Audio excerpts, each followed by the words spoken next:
Commander Jiwon gripped the captain's chair as the massive Galactic Council station filled their view screen. The structure was enormous, easily the size of Earth's moon, with spiraling towers that twisted impossibly through space. Energy shields shimmered around docking bays where ships from 100 different worlds came and went, like busy insects. "First time seeing something like this, Commander?" asked Lieutenant Daeho from the navigation console. His voice carried the same awe that rippled through the entire bridge crew. "For all of us," Jiwon replied, watching as their escort ships guided the Harmony toward a designated docking bay. The human vessel looked tiny compared to the alien megastructure surrounding them. "Remember, we're the new kids here. Let them think what they want to think." Captain Minho stood near the communication array, his uniform crisp despite the long journey from Earth. He had been chosen for this mission not just for his diplomatic skills, but because he could keep secrets. All of them could. It was written into their genetic code. Though none of the younger species would understand that reference, the Harmony shuddered slightly as alien tractor beams took control, guiding them into the docking bay. Through the transparent aluminum viewports, the crew could see the bay's atmosphere generators, creating a breathable environment around their ship. The technology was impressive, though not quite as advanced as what humanity had once built. "Incoming. Transmission from the Council," announced Communications Officer Yejin.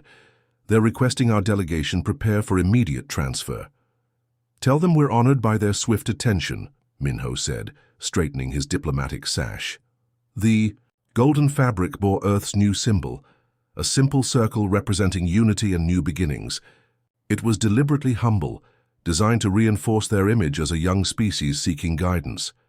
Inside the council chambers, the atmosphere was thick with condescension. The Vex High representatives floated in their crystalline environmental suits, their bodies made of living mineral that caught and refracted light in mesmerizing patterns. They had been the galaxy's premier scientists for over 2 million years, or so they claimed. The Nethrim delegation occupied a different section entirely, their gaseous forms contained within sophisticated energy fields that allowed them to maintain cohesion in the station's mixed atmosphere. They communicated through harmonic vibrations that required translation devices, their songs carrying meanings that spanned emotional and logical concepts simultaneously. But it was the Kithara who drew the most attention.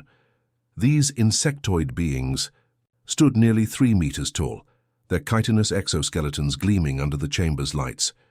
Their compound eyes missed nothing, and their mandibles clicked in rhythmic patterns that other species had learned to interpret as either amusement or mild threat. "Behold," announced Council xenobiologist Thekvar, a Vex High whose crystalline form pulsed with scholarly authority. "The humans of the third spiral arm, carbon-based bilateral symmetry, limited to single-planet thinking until very recently." Ambassador Sumin stepped forward, her posture respectful but not servile. She had practiced this moment for months, knowing that every gesture would be analyzed and catalogued. "Honored council members, we come seeking wisdom and partnership in the greater galactic community." Thekvar's form brightened with what passed for amusement among his species. "Partnership? My dear primitive friends, you have barely mastered fusion power. Your entire recorded history spans a mere 10,000 years. The youngest members of this council have civilizations dating back millions of years." A Kithara representative, its translator rendering its clicks into standard galactic, added, "Your species shows promise, but you must understand your place. Perhaps in a few 100,000 years, you might be ready for true membership." Captain Minho watched from the gallery as Sumin nodded graciously. "We understand our limitations, honored ones. We seek only to learn and contribute what little we can." The condescension was so thick it was almost visible. Council members exchanged glances and harmonic patterns that clearly said, "How adorable. Another baby species thinks it has something to offer." What they couldn't see was the slight smile playing at the corners of Sumin's mouth, or the way Minho's hand briefly touched the ancient symbol on his collar, a symbol that predated every civilization in this chamber by eons. The Council offered humanity associate membership status, which was essentially a polite way of saying they could observe but not vote. They would be allowed to establish trade relations and receive basic technological guidance, provided they followed strict protocols and acknowledged the superiority of their galactic elders. "We are grateful for this generous offer," Sumin said, her voice carrying just the right amount of humble enthusiasm. "When should we expect the formal documentation?" "Soon enough," Thekvar replied dismissively. "First you must undergo the standard integration protocols, cultural assessment, technological evaluation, societal analysis. We must ensure you're ready for even limited galactic interaction." As the human delegation was escorted to their temporary quarters, none of the council members noticed how carefully the humans observed every detail of the station's construction. They didn't see Jiwon's eyes lingering on structural elements that seemed oddly familiar, or the way Minho's fingers traced patterns in the air that matched decorative elements carved into the walls. The galaxy's elders had spoken. Humanity would be junior partners in a cosmos they thought they were discovering for the first time, if only they knew that some of their most sacred architectural elements bore design signatures that were far, far older than they could imagine. Dr. Yuna wiped sweat from her forehead as she crouched beside the quantum scanner, its readings making absolutely no sense.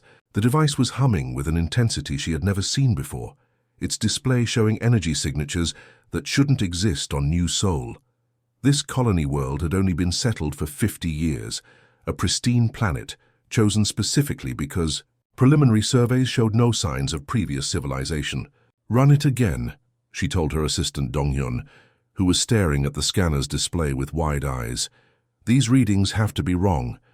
The archaeological team had been conducting a routine survey for the colony's expansion project when their equipment started going crazy.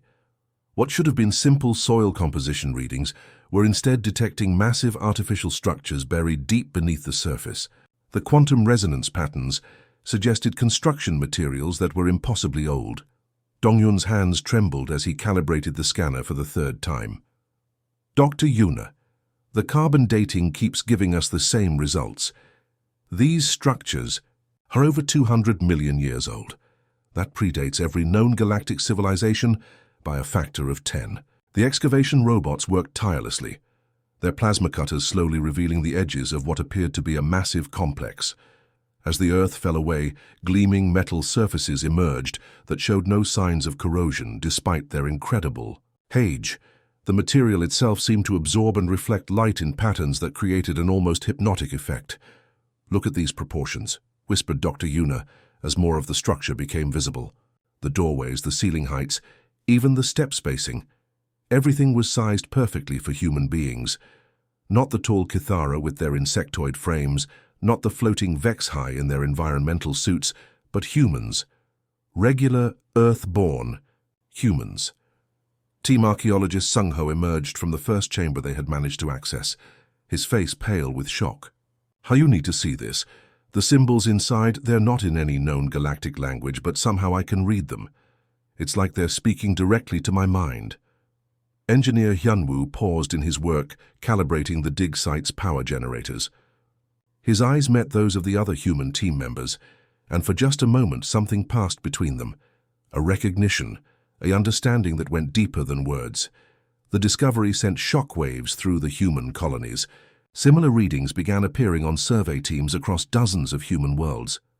Busan Prime reported massive underground complexes beneath their capital city. The mining colonies in the Kepler system found ancient manufacturing facilities built into asteroid cores.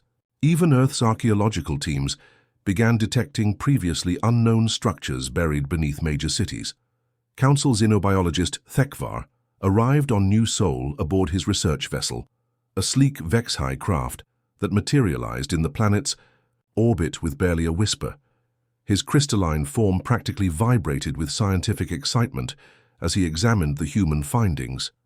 "Fascinating," he said, his harmonic translator rendering his thoughts into human speech. "We appear to have discovered evidence of a significant precursor civilization, one that clearly predates our own historical records by considerable margins." Behind Thekvar came his research team, a mix of species from across the galaxy, all eager to study what they assumed was humanity's first major archaeological discovery. Kithara scientists clicked their mandibles in complex patterns while recording every detail. Nethrim researchers swirled through the excavated chambers, their gaseous forms able to access spaces too narrow for other species. The construction techniques are remarkable, observed Kithara researcher Zilketh, examining the seamless joints between massive structural elements. No tool marks, no welding seams. The entire complex appears to have been grown rather than built. Dr. Yuna watched nervously as the alien scientists swarmed over the site. We're honored by your interest, but shouldn't we proceed carefully? These structures could be fragile. Thekvar's crystalline form pulsed with amusement. My dear human colleague, we have been studying ancient ruins for millions of years. Your species has barely learned to leave your home planet. Trust in our expertise.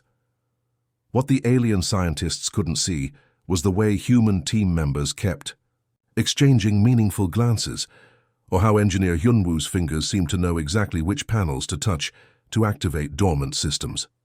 When he thought no one was looking, corridor lights would flicker to life at his approach, as if recognizing something familiar.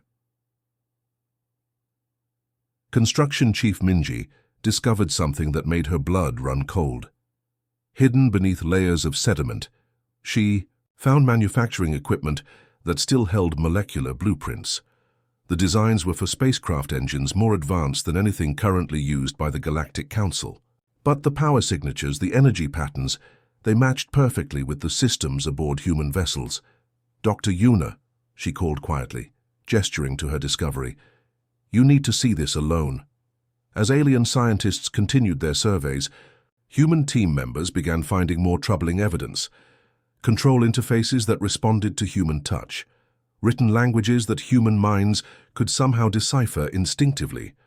Artwork depicting beings that looked remarkably like humans, but wearing technology far beyond current galactic standards. The implications were staggering. If these were truly precursor ruins, then some ancient human-like species had once dominated the galaxy millions of years before any current civilization existed.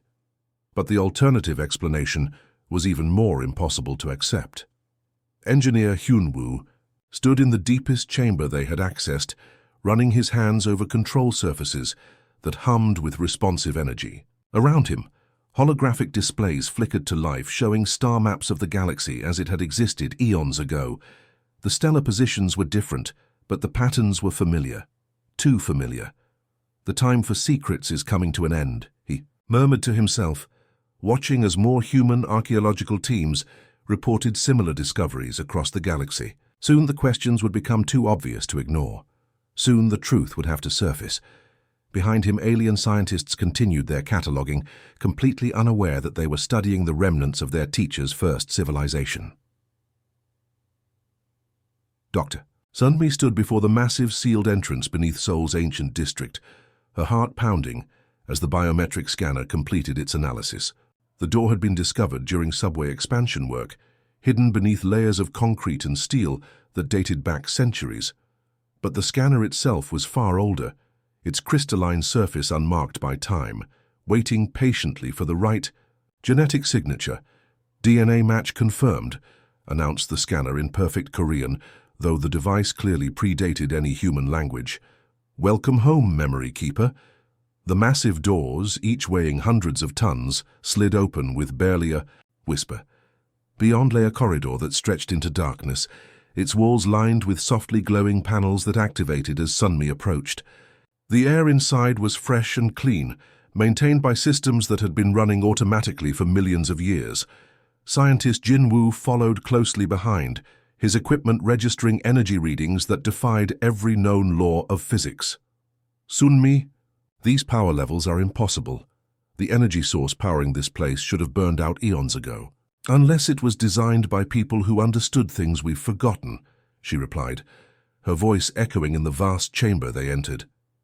The ceiling soared hundreds of meters above them, supported by pillars that seemed to be made of crystallized starlight. At the chamber's center stood a simple platform surrounded by countless holographic projectors. As Sunmi stepped onto the platform, the entire chamber came alive. Holographic displays materialized in the air around them, showing star charts, genetic sequences, and technological blueprints that made modern galactic science look primitive by comparison. But it was the figure that appeared directly in front of them that took their breath away. The hologram was of a human woman, but not quite like any human alive today. She was taller, more refined somehow, with eyes that held the wisdom of ages. Her clothing was simple, but made from materials that seemed to shift and flow like liquid light.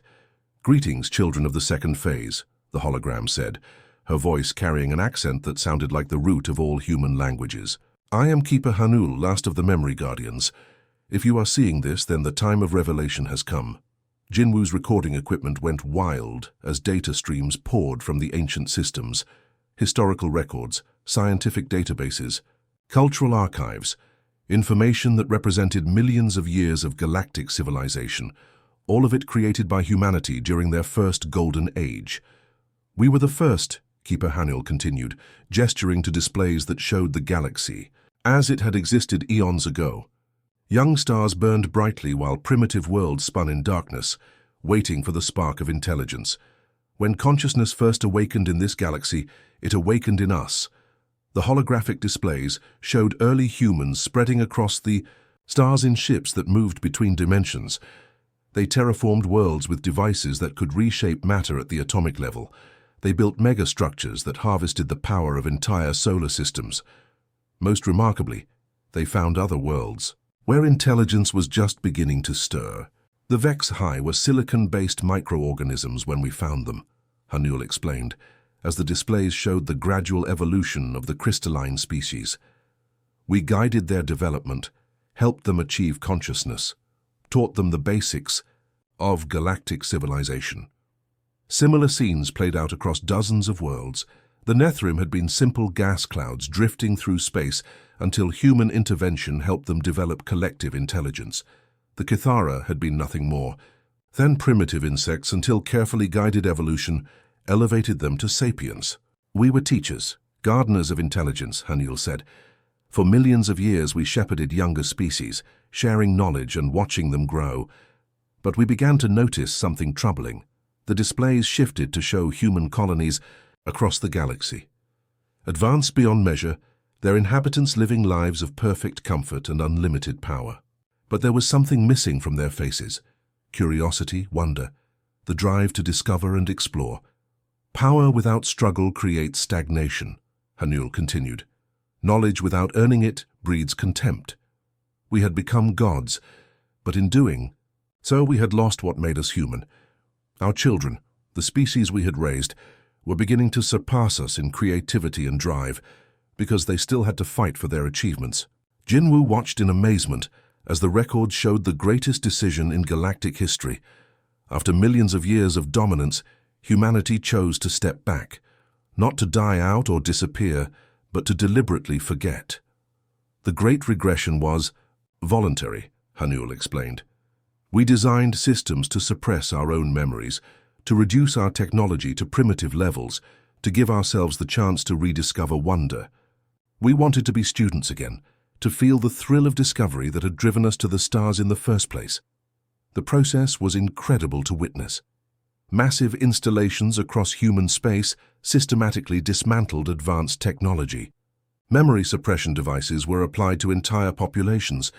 Historical records were sealed away in vaults like this one, waiting for the day when humanity would be ready to remember.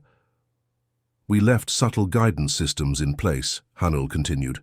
"Genetic triggers that would eventually lead you back to knowledge when you were ready. The archaeological discoveries, the technological breakthroughs that seem to come just when you need them, none of it is accident." The displays showed how human development had been carefully guided throughout their primitive history. Every major breakthrough, every leap forward in science and technology, had been subtly orchestrated by dormant systems left behind by their ancient selves. "The species you now call your galactic elders are your children," Hanul said, with a smile. "They learned everything they know from you, though they have long forgotten their teachers. The HFY's crystalline technology, the Nethrim's harmonic communication, the Kithara's collective intelligence, all gifts from humanity's first civilization." Sunmi felt tears streaming down her face as the full scope of humanity's sacrifice became clear. They had given up godhood to remain human. They had chosen struggle over comfort, discovery over dominance. But now comes the choice, Hanel said, her image beginning to fade as the ancient systems reached the end of their programmed message. Will you reclaim your birthright as galactic elders, or will you forge a new path, one that honors both, your ancient wisdom and your rediscovered humanity? The hologram disappeared, leaving Sunmi and Jinwoo alone in the vast chamber with the weight of galactic history on their shoulders. Around them, dormant systems hummed with patient energy, waiting to see what humanity would choose to do with the truth. Engineer Seolgi was running routine maintenance checks on the fusion reactors of New Busan Colony when every alarm on the station started screaming at once. Power readings were spiking beyond anything the systems were designed to handle, but instead of overloading, the equipment seemed to be adapting and evolving in real time. "What's happening to our reactors?" shouted Chief Engineer Wonbin over the chaos of alerts and flashing lights. Seolgi stared at her displays in disbelief. "They're not our reactors anymore. Something's taking control of them from deep space." She pointed to the energy readings streaming across her screens. "Look, at these signatures, they're coming from the star itself." Outside the colony's viewing ports, the impossible became reality. Massive structures were materializing around New Busan's sun, emerging from what appeared to be folded space. Ring-shaped constructs larger than planets slowly unfolded like mechanical flowers, their surfaces covered in technologies that made current human engineering look like stone tools. "Stellar collectors," whispered Seolgi, recognizing the designs from the ancient records they'd discovered. "They're harvesting energy directly from the star's core." Similar scenes were playing out across human space. On every world, around every star where humans had settled, dormant megastructures were awakening after millions of years of slumber. Terraforming networks that had shaped entire solar systems hummed back to life, their massive planetary engines, beginning to optimize atmospheric conditions with precision that defied belief.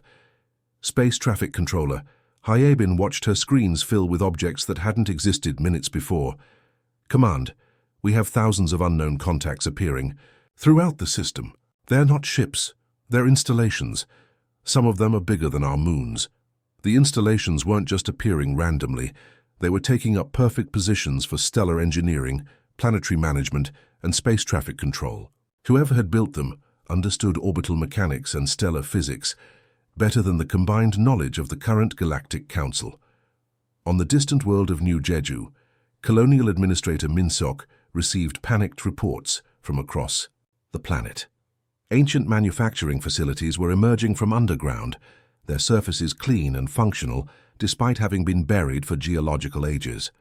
Robotic systems that looked nothing like current technology were activating and beginning to repair infrastructure with materials that seemed to be created from pure energy. "Sir, the manufacturing complexes are producing supplies we didn't order," his aide reported frantically. "Medical equipment, construction materials, even spacecraft components. All of it's more advanced than anything we've seen." But the real shock came when long-range sensors detected movement in deep space. Massive ships were awakening in the void, between stars, their hulls kilometers long and built with the same impossible technologies as the stellar installations. They weren't threatening. They simply took up positions as if they were part of some vast defensive network that spanned the entire galaxy. Meanwhile, on the Galactic Council station, emergency sessions were being called as member species tried to understand what was happening in human space. The energy signatures were impossible to ignore, and the scale of what was emerging dwarfed anything in known galactic history. Vex High Counselor Thekvar's crystalline form was vibrating with barely controlled panic as he studied the incoming reports. These readings suggest technological capabilities that exceed our understanding by orders of magnitude. If the humans have hidden this level of advancement— "That's not the worst part," interrupted Kithara military advisor Zilketh, her mandibles clicking rapidly with agitation. "We're detecting matching energy signatures at our own sacred sites. The great crystal gardens of Vex High Prime, the harmonic resonance chambers of Nethrim space. They're all showing the same technological fingerprints as the human awakening." Dr. Kyungmin arrived at the council station aboard a human diplomatic vessel, but even she was stunned by what she found. The aliens weren't just panicked, They were having something like a collective identity crisis. Their most sacred locations, the foundations of their civilizations, were revealing themselves to be constructs from the same source as humanity's awakening systems. "This is impossible," Tekvar said, his translator struggling to convey the emotional distress in his harmonic communications. "The crystal gardens have been sacred to our people for 2 million years. They're natural formations created by our planet's unique geological processes." Kyungmin pulled up holographic displays showing the identical energy patterns between the Vex-High sacred sites and humanity's stellar installations. "They were grown using the same biotechnology, Counselor. Your entire crystalline city network was cultivated using systems that are now reactivating across human space." The revelations spread like wildfire through the council chambers. Nethrim representatives discovered that their harmonic communication networks were based on technologies that matched human awakening protocols. Kithara hive mind connections showed the same quantum signatures as the newly activated human systems. Ambassador Taehyun entered the emergency council session as member species demanded explanations, accusations flying about human deception and hidden agendas. The chamber was in chaos, with various species representatives shouting in their native languages, while translation systems struggled to keep up. "You've been lying to us," screeched Kithara war leader Veltash, her entire carapace bristling with aggression. "You've hidden your true capabilities while pretending to be primitive newcomers." Taehyun raised his hand for silence, and something in his gesture commanded attention in a way that surprised even him. "We weren't lying because we didn't remember. Everything awakening now was as much a surprise to us as it is to you." "Impossible," hissed Nethrim Elder Wispsong, their gaseous form roiling with agitation. "No species forgets technology of this magnitude." "Unless they chose to," Taehyun replied calmly. "The records we've discovered show that humanity voluntarily suppressed these capabilities millions of years ago. We chose to forget so we could rediscover wonder, so we could grow again instead of stagnating in power." The chamber fell silent as the implications sank in. If humanity had voluntarily given up this level of technology, what did that say about their motivations now that it was returning? "Your entire civilization developed within our framework," Taehyun continued, his voice carrying across the stunned chamber. "But that doesn't make it less yours. A parent's guidance doesn't invalidate a child's achievements." Vex-High Counselor Thekvar's crystalline form had stopped vibrating, settling into what his species called contemplation mode. "If this is true, then everything we thought we knew about galactic history changes," Taehyun agreed. "But it doesn't. Have to change what we build together going forward." Outside the council station, human ships were arriving in formations that moved with impossible precision, not as conquerors, but as protectors taking up positions that had been planned millions of years in advance. The awakening protocol was complete, and the galaxy would never be the same. President Jihi stood on the crystal platform that had risen from the depths of the Pacific Ocean just weeks before. Behind her, the ancient spires of humanity's first civilization stretched toward the sky, their surfaces gleaming with technologies that seemed to blend metal, crystal, and living light. The towers had emerged from the ocean floor as part of the global awakening, revealing cities that had slumbered beneath the waves for millions of years. The Galactic Assembly had never seen anything like this broadcast. Representatives from every known species watched as Earth transformed before their eyes. Floating gardens drifted between the towering spires, maintained by gentle robots that moved like graceful dancers. Transportation tubes made of pure energy carried beings between structures that defied every known law of physics. "Honored friends and former students," Jihia began, her voice carried across the galaxy by communication networks that had activated themselves. "We stand at a crossroads that will define the next era of our shared existence." In the Vex-High home system, Councillor Thekvar watched the broadcast from his crystalline palace, which had undergone its own transformation. The ancient walls now pulsed with patterns that his people had always believed were natural geological formations. Now he understood they were information networks, created by humanity eons ago to help his species develop their unique crystalline technology. We have learned the truth of our origins, Jihi continued, gesturing to displays that showed the galaxy as it existed millions of years ago. But origin does not determine destiny. A teacher's guidance does not diminish a student's achievements. On the Kythera homeworld, war leader Veltash found herself standing in the great hive chamber, watching as ancient systems revealed themselves within the very walls. The collective consciousness network that defined her species had been built upon human foundations, but the thoughts, dreams, and innovations that flowed through it belonged entirely to the Kythera themselves. "We offer partnership, not dominion," Jihi declared. "We chose to forget our power because wisdom without growth becomes stagnation. We wanted to rediscover what it meant to struggle, to learn, to wonder at the mysteries of existence." The transformation wasn't limited to Earth. Across human space, colonies were revealing their true nature. New Sol's underground complexes had fully activated, becoming manufacturing centers that produced technologies beyond current galactic understanding.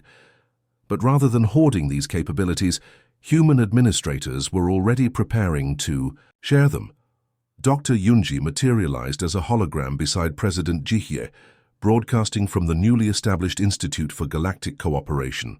Behind her, representatives from dozens of species worked alongside human scientists in laboratories that seemed to exist in multiple dimensions simultaneously. The first interspecies research initiatives are already showing remarkable results, Yunji announced. "When we combine humanity's rediscovered knowledge with the innovations our galactic partners have developed independently, we achieve breakthroughs that none of us could reach alone." The broadcast showed Vexi scientists working with human engineers to create new forms of crystalline computing that processed information at quantum speeds. Nethrim researchers were collaborating with human linguists to develop communication, methods that could convey concepts beyond current understanding.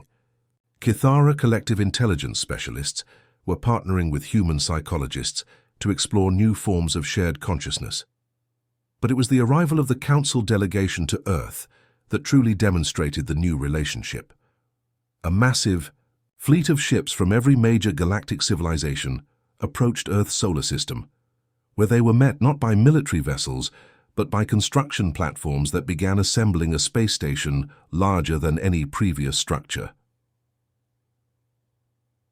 Ambassador Taehyun welcomed the delegation aboard the new facility, which had been grown using living architecture that adapted to the needs of every species simultaneously. Vexahai representatives found crystalline chambers that resonated with their energy frequencies. Nethrim delegates discovered atmospheric zones that perfectly suited their gaseous forms. Kythera officials located hive sections that enhanced their collective communication abilities. "This is what we propose," Taehyun explained as the delegation toured the facility. "Not human dominance, but human participation.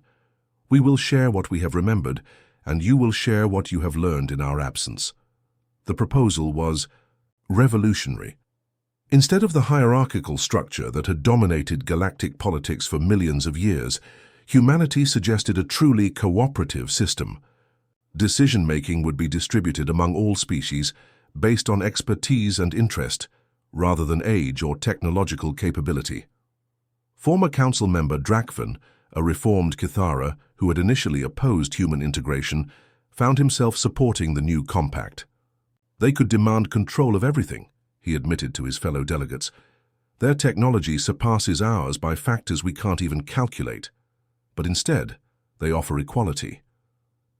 The signing of the new Galactic Compact took place on the station, with representatives from every major civilization adding their agreement to a document that would reshape interstellar society. But the real changes were already happening at the grassroots level. Trade networks that had taken centuries to establish were being revolutionized by transportation systems that could move goods between star systems in hours rather than months. Medical technologies that could heal species-specific diseases were being shared freely. Educational exchanges allowed young beings from every civilization to learn directly from the species that had originally guided their ancestors. On Earth, the ancient city spires served as embassies and research centers where beings from across the galaxy lived and worked together. The technologies that sustained these facilities required no resource consumption, drawing energy directly from quantum fluctuations in space itself. President Jihye concluded her historic address standing beside representatives from every major galactic civilization. "We have given you our greatest gift," she said, her words carried across countless worlds. "Not our technology, not our knowledge, but the wisdom to grow beyond even us. The students have become teachers in their own right." The galaxy entered its new golden age not through conquest or dominance, but through cooperation built on mutual respect. Humanity had chosen to be partners rather than rulers, teachers rather than masters. And in doing so, they had created something greater than any single species could achieve alone. In the end, the universe had underestimated humanity, not because they were young, but because they had the wisdom to choose growth over power, partnership over dominion, and hope over control. The end.